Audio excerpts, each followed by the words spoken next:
ایک دوسرے کو عزت دو، برداشت کرو۔ میرے نبی نے فرمایا بہترین مسلمان وہ ہے جو بیوی سے اچھا سلوک کرتا ہو، اور بیوی سے فرمایا میری شریعت میں سجدہ ہوتا تو بیوی سے کہتا خامد کو سجدہ کر۔ بہترین صدقہ اولاد کی تربیت ہے۔ پورا گھر میرے نبی نے نقشہ، ہر ایک کی قیمت بتائی۔ ماں تیرے قدموں تلے جنت، کا کاش میری ماں زندہ ہوتی، تم دیکھتے میں کیا کرتا، میں عشاء کی نماز کے مصلی پر ہوتا، میں سورۃ فاتحہ پڑھ رہا ہوتا، ادھر سے آواز آتی میری ماں کی محمد، تو میں نماز توڑ کے کہتا لبیک اماں جان۔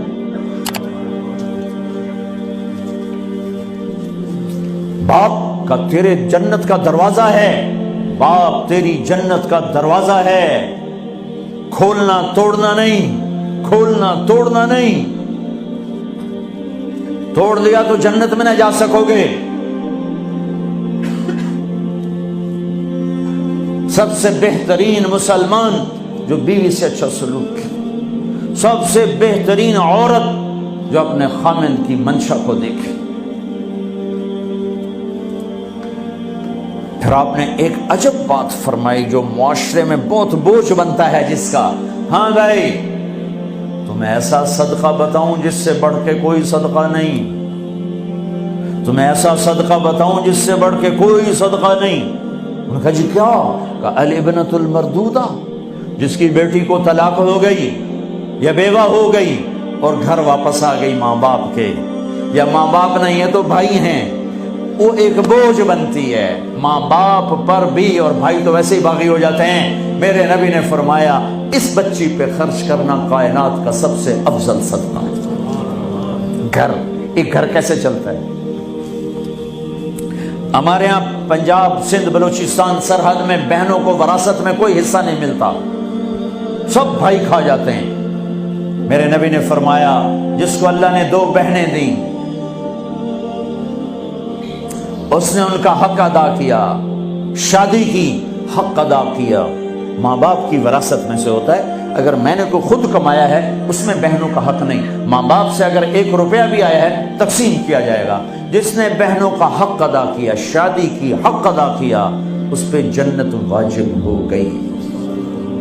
جس کو اللہ نے 3 بیٹیاں دی، اس نے ان کی ڈولی اٹھائی، وہ جنت میں میرے ساتھ یوں ہوگا۔ ایک بولے اگر 2 ہوں، کہ جس نے 2 بیٹیوں کی شادی کی وہ بھی ایسے ہوگا۔ اللہ بھلا کرے۔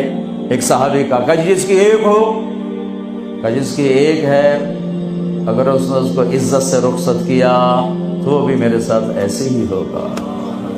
پھر کئی بچیوں کو طلاق پڑی ہے کہ اس کو بیٹا نہیں ہوتا۔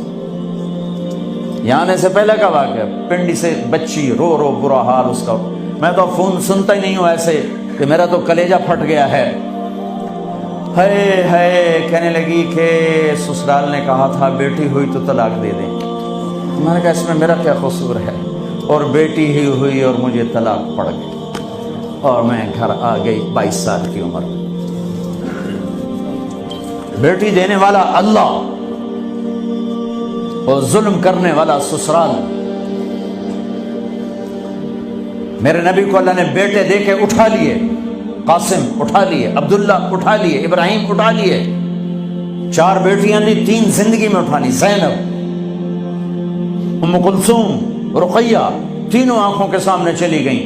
فاطمہ سے نسل چلی، آپ نے فرمایا لوگوں کی نسل بیٹے سے چلتی ہے، میری نسل میری بیٹی فاطمہ سے چلی۔ اس لعنت کو دھویا۔ عورت کا کیا قصور ہے اگر اس بیچاری کو بچیاں ہو رہی؟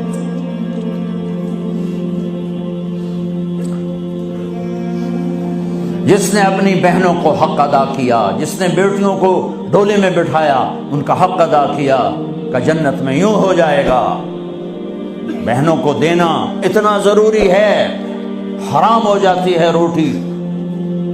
میں نے مولانا جمشید صاحب میرے استاد ہیں، میں نے ان سے تفسیر پڑھی۔ میں ایک دن شہد کی بوتل لے کر گیا، پرانی بات ہے 76-77۔ میں نے کہا حضرت یہ ہدیہ ہے۔ فرمایا کہاں سے لائے ہو؟ میں نے کہا میرے اپنے باپ ہے۔ فرمایا تیرے باپ نے اپنی بہنوں کو، تیرے باپ نے اپنی بہن یعنی میری پھوپھیوں کو، تیرے باپ نے اپنی بہنوں کو زمین میں سے حصہ دیا تھا؟ یہ سوال کیوں کیا؟ 10 روپے کی شہد کی بوتل تھی اس وقت، کہ اگر دیا تھا تو یہ میں لے لوں گا، اگر نہیں دیا تو پھر یہ حرام ہے، میں نہیں لوں گا، یہ مطلب